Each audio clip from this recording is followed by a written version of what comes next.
I go to college, and of course, one of the subjects you have to take there is art. Now, when we do art, we get put in pairs. My partner is named Sean.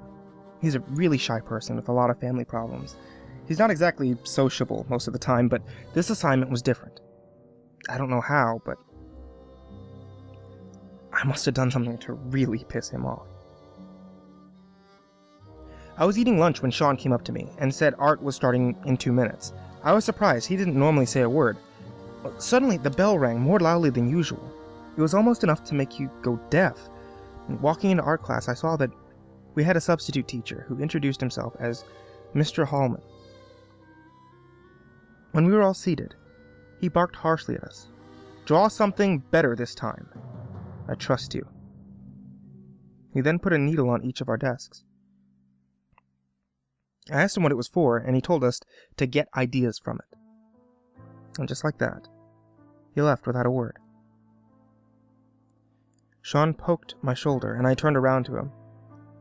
"Hey, come to my house for this assignment," he said quietly, with a smile.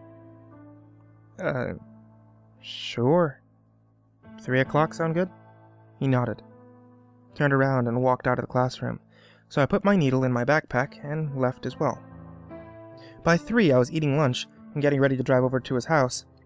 I set off soon after, curious to see what it was like in his neighborhood. Just my luck, he lived in the ghetto. As I drove fearfully through the streets, I heard gunshots and caught glimpses of several hooded figures beating up a smaller figure in an alleyway. With a sigh of relief, I finally reached his house and got out of my car, walked hastily up to the door. I opened the door slowly, calling out, "Hello, Sean? It's me. You here?" I surveyed the first room I came to, and found very little other than 3 piles of paper stacked high in every corner. I looked on the wall and raised my eyebrows as my eyes settled on a rather pornographic poster. Sean walked in and smiled at my expression. "You can have it if you want. I'll send more pictures in your mail. I know your address." I think I saw him wink very slightly, but I couldn't be sure. I walked home since my car was broken into, which was no surprise. Like the idiot I am, I didn't report it to the police, but what was the point? It was a boxcar from the 90s, which I got for free from a contest.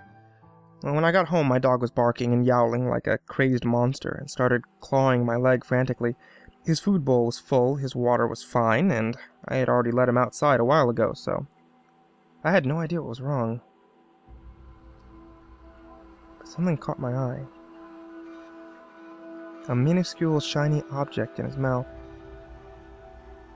I somehow got him to calm down long enough to remove it. I was shocked. It was a needle. I was awoke from a somewhat troubled sleep by a call from Sean. I ignored it and texted him, telling him to text me instead. He told me to look in my mailbox, so I grudgingly pulled myself out of bed, went to see what was so important. A single piece of paper was folded up inside. I opened it, and it was disgusting. A gruesome drawing of a woman being raped by an old man. I called up Sean, and he just said, "I hope you're not grossed out already. They're only going to get worse." Scared and confused, I headed off to work a while later. When I returned, I was exhausted and not up to dealing with any more creepy behavior from Sean. My phone rang. Seeing it was from Sean, I reluctantly answered it. He ordered me in a gruff voice, "Go and check your mail, or I'll come in there and kill you." Those were his exact words. I wanted to call the police, but I was terrified that he could get to me before they could, so I hurriedly darted out to my mailbox, snatched up the paper from inside, and bolted back inside. I was petrified of what might be inside, but I had to open it. I immediately regretted my decision, as my eyes were met with the sight of a dead child being molested by Sean. I called Sean, but it went straight to voicemail. After several unsuccessful attempts to contact him, I decided to finally call the police. They soon hunted him down and arrested him. As he was led away to the back of the car, In handcuffs, he glowered at me. I shifted uncontrollably as I watched him out my window. He was really mad. But unfortunately for me, I soon discovered that he hadn't been the one sending those drawings.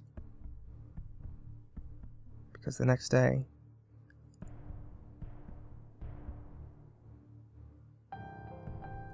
there was another one. The new picture I got was of a man cutting open a woman and taking out her intestines through the jagged hole. I went down to the police station to tell them that he couldn't possibly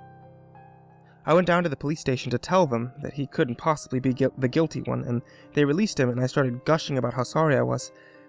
A few minutes later, I plucked up the courage to ask if he had really painted the pictures. I turned away for a moment, but when I looked back, he had disappeared. I saw Sean run outside and hop into a car with a man in a ski mask. I had to have answers, even though I was seriously fearing for my life at this point. I sprinted as fast as I could and just managed to wrench the door open and clamber in as the tires squealed and the car took off at an incredible speed. Sean eventually got me pinned in the back seat until we came to a dingy-looking house. They led me inside roughly, and the whole place was filled with tubes and vials. It stank of decay. "How do you like the crack house?" Sean whispered right in my ear. He kicked me to the floor. These 4 big, scar-faced men soon came in, all carrying guns. With one more sharp kick to my head from Sean, I blacked out.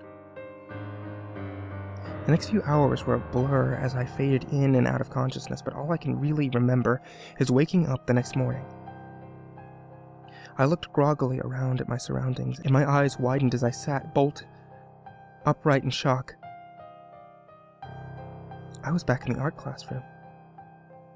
I was battered and bruised, but all things considered, I guess I didn't feel too bad. I could even hear the morning's first few students milling around somewhere not too far away. The sound of doors creaking, a bird chirping outside. I lay flat on my back for a moment, filled with relief. The feeling was instantly replaced by horror as I looked at the ceiling for the first time. There, in stunning detail, rendered in blood, was a painting of Sean. And me. Me with my entrails dripping out, hung to a barbed wire fence by my intestines, and him, that demon, that hellish monster, serenely smiling next to me.